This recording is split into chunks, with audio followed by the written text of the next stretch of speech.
داتا صاحب نے لکھا ہے کشف المعجوب میں کہ اللہ تعالیٰ کی بارگاہ میں حضرت موسیٰ علیہ السلام نے عرض کیا تھا، مالک تیرے بندے اگر تجھے ڈھونڈنا چاہیں تو کہاں ملے گا؟ تو اللہ کریم نے فرمایا، جن لوگوں کے دل لوگ توڑ نہیں دیتے میں ان ٹوٹے دلوں میں ملا کرتا ہوں۔ تیرا آئینہ ہے وہ آئینہ کہ شکستہ ہو تو عزیز تر ہے نگاہ آئینہ ساز میں۔ جب لوگ تانے دیتے ہیں، جب لوگ تکلیف دیتے ہیں، جب آپ بالکل ٹھیک چل رہے ہوتے ہیں، جب آپ محنت کر رہے ہوتے ہیں، جب آپ مخلص ہوتے ہیں، جب آپ جد و جہد کر کر کے تھک جاتے ہیں، اور لوگ جب پوری طور پر تانا زنی کرتے، باتیں سننے کو جب ملتی ہیں، میں دیانتداری سے کہتا ہوں جب لوگ پوری طرح دل توڑ دیں پھر کوئی سجدے کا مزہ ہے، پھر کوئی دعا کی لذت ہے، پھر کوئی چسکا ہے اس کی بارگاہ میں حاضری کا، پھر کوئی تڑپ پیدا ہوتی ہے اس کیفیت میں۔ وہ جب لوگ آپ کو پوری طرح تکلیف دیں اور سارے اسباب ظاہری ختم ہو جائیں، وہ جو لذت ہے نا اللہ کی بارگاہ میں جڑنے کی، وہ تعریف والوں کو کئی دفعہ نصیب ٹوٹے دلوں میں تو رب ملتا ہے نا، بچا بچا کے تو رکھ اسے تیرا آئینہ ہے وہ، یہ شکستہ ہو تو عزیز تر ہے نگاہ آئینہ ساز میں۔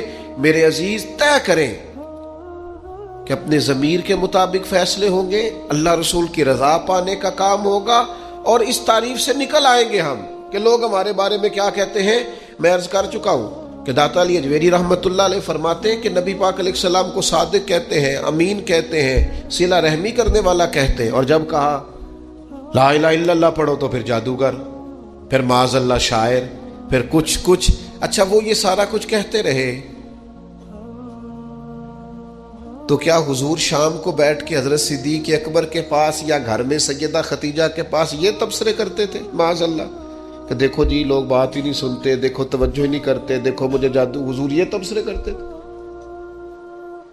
وہ جس طرح بچہ آگ کے قریب بار بار جاتا ہے اور ماں ہاتھ پکڑ پکڑ کے روکتی نہیں، غصہ نہیں کرتی، اس کا خیال ہوتا ہے اسے پتہ ہی نہیں یہ جل جائے گا، یہ رات کو بیٹھ کے تبصرے نہیں ہوتے تھے، بلکہ اللہ کا قرآن کہتا ہے اللہ کا باقی النفس کا، اے محبوب کیا آپ اپنی جان پر کھیل جائیں گے؟ اللہ یکون مؤمنین، اس بات پر کہ یہ ایمان کیوں نہیں لاتے؟ حضور آپ نے تو جان کی بازی لگا دی گویا، اتنی محنت کرتے ہیں، اتنی محنت کرتے ہیں، یہ اللہ کا قرآن ہے۔ وہ جادوگر کہتے جا رہے ہیں، ساحر کہتے جا رہے ہیں، اور حضور جان کی بازی لگا کر دین بتاتے جا رہے ہیں۔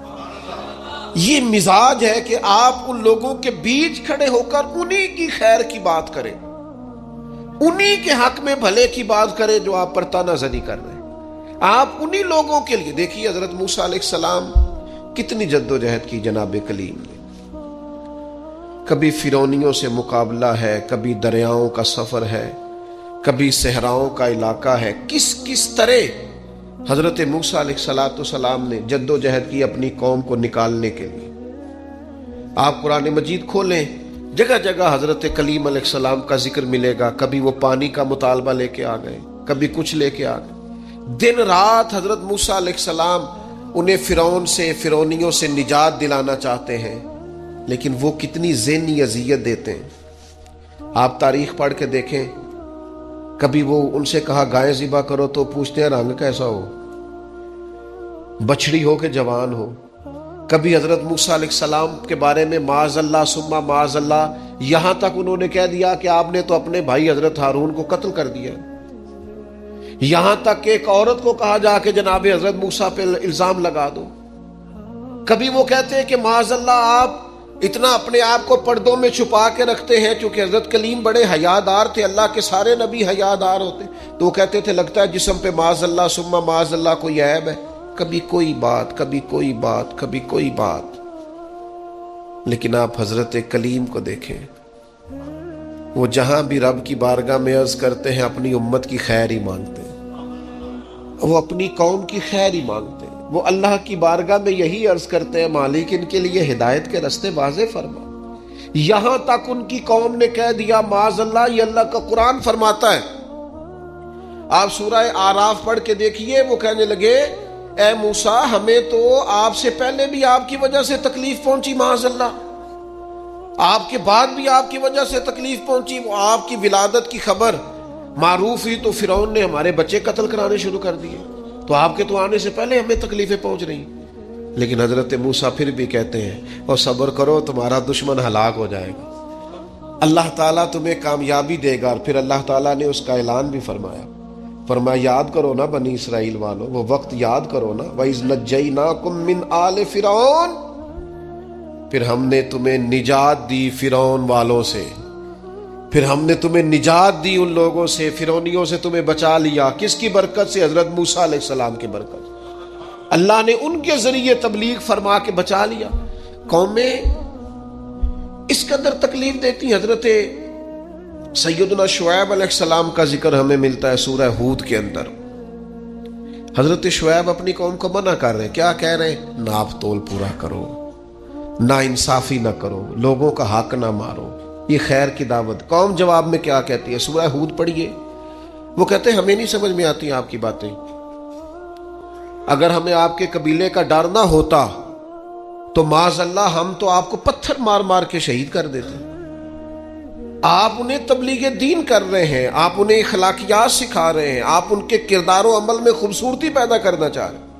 وہ کہتے ہیں اگر آپ کے قبیلے کا خوف نہ ہوتا تو ہم تو آپ کو شہید کر دیتے۔ تو جواب میں حضرت شعیب نے کیا کہا؟ جاؤ پھر موج کرو۔ انہوں نے کہا ایسی قوم کو تبلیغ کروں جو پتھر مارنے کی بات کرتی ہے؟ کیا میں اب ایسے لوگوں کو دعوت خیر دوں جو مجھے شہید کرنے کی بات؟ کیا خوبصورت جملہ ہے قرآن مجید نے بیان کیا۔ حضرت سیدنا شعیب فرمانے لگے وَيَا قَوْمِ اعْمَلُوا عَلَىٰ مَكَانَتِكُمْ إِنِّي عَامِلٌ، فرمانے لگے قوم والو تم اپنی جگہ کام کرتے رہو جو تم نے کرنا ہے، اور میں اپنی جگہ دین کی تبلیغ کرتا رہوں۔ کرو تم اپنا کام اور میں اپنا۔ شکوے ظلمت شب سے تو کہیں بہتر تھا، ہم اپنے حصے کی کوئی شمع جلاتے جاتے۔ دوستو لوگ تو تانا زنی کریں گے۔ ایک خاص بات کرنی ہے آپ سے، ایک دانشور نے مجھے تو بڑا تڑپایا ہے، ہو سکتا ہے آپ بھی تڑپ جائیں۔ دیکھا ہے جو کچھ میں نے اوروں کو بھی دکھلا دے۔ ایک دانشور کی بات پڑھی میں تو ٹوٹ گیا۔ اس نے کہا مسئلہ پتہ کیا ہے، بدی پھیلانے والے تھوڑے ہیں اور نیکی پھیلانے والے زیادہ ہیں، لیکن پھر بھی زمانے میں بدی کیوں زیادہ پھیل رہی ہے، نیکی کم کیوں پھیلتی ہے؟ تعداد نیکی پھیلانے والوں کی زیادہ ہے، بدی پھیلانے والوں کی کم ہے، لیکن سوسائٹی میں چلن بدی کا کیوں عام ہے؟ تو کہنے لگا اس کی وجہ یہ ہے کہ جس اخلاص کے ساتھ بدی پھیلانے والی بدی پھیلاتے ہیں نا، اس اخلاص سے نیکی پھیلانے والے نیکی نہیں پھیلاتے۔ اور جتنی محنت شیطان کرتا ہے لوگوں کو گمراہ کرنے کے لیے، اتنی محنت دیندار کیوں نہیں کرتے بچانے کے لیے؟ جس تیزی کے ساتھ لوگ دین کے مخالف کوششیں کرتے ہیں، اتنی محنت کے ساتھ دیندار لوگ جدوجہد کیوں نہیں کرتے؟ کاش کبھی لوگ اتنے مخلص ہو جائیں جتنے بدی پھیلانے والے مخلص ہیں، تو انقلاب آ جائے۔ حضرت امام احمد بن حنبل رحمۃ اللہ علیہ ایک چور کے لیے اکثر دعا مانگا کرتے تھے، ابو الحسن اس کا نام تھا۔ امام احمد بن حنبل کہتے یا اللہ اس پہ رحم فرما، یا اللہ اس چور پہ رحم فرما، دعا مانگتے۔ اور دعا کیا مانگتے؟ یا اللہ ابو الحسن اس پہ رحم فرما۔ ایک دن آپ کے بیٹے نے پوچھا کہ حضور لوگ بڑے پریشان ہیں کہ آپ چور کے لیے دعا مانگتے اور اس کے لیے اللہ کی رحمت طلب کرتے ہیں۔ تو امام احمد بن حنبل نے بڑی انوکھی بات کی، کہنے لگے اس چور نے مجھے حوصلہ بڑھا دیا۔ آپ فرمانے لگے دین کی ایک بات کرنے کی وجہ سے جب مجھے بادشاہ نے گرفتار کیا اور مجھے تھانے لے جایا گیا اور کوتوال مجھے بند کر رہا تھا، تو میں دیندار آدمی تھا، ساری زندگی پڑھنے پڑھانے والا تھا۔ سارے مجرم نہیں جیلوں میں جاتے، جیلوں میں تو حضرت یوسف علیہ السلام جیسے لوگ بھی رہے ہیں۔ فرماتے ہیں مجھے لے جایا جا رہا تھا تو کچھ کیفیات تھی کہ لوگ کہیں گے جناب جیل میں۔ ارشاد فرماتے ہیں کہ میں ابھی کوتوال مجھے تھانے لے کے گیا کہ وہ چور آیا اور آ کے کہنے لگا امام صاحب زمانہ جو مرضی کہے، میں جانتا ہوں آپ کی غلطی کوئی نہیں، آپ نے حق بیان کیا۔ کہنے لگا حضور میں چور ہوں، میرے وجود پر اب 1 انچ جگہ نہیں جہاں کوڑا نہ پڑا ہو، سارا وجود کوڑے کھا کھا کے زخمی ہے۔ ہر شہر کے ہر کوتوال کے پاس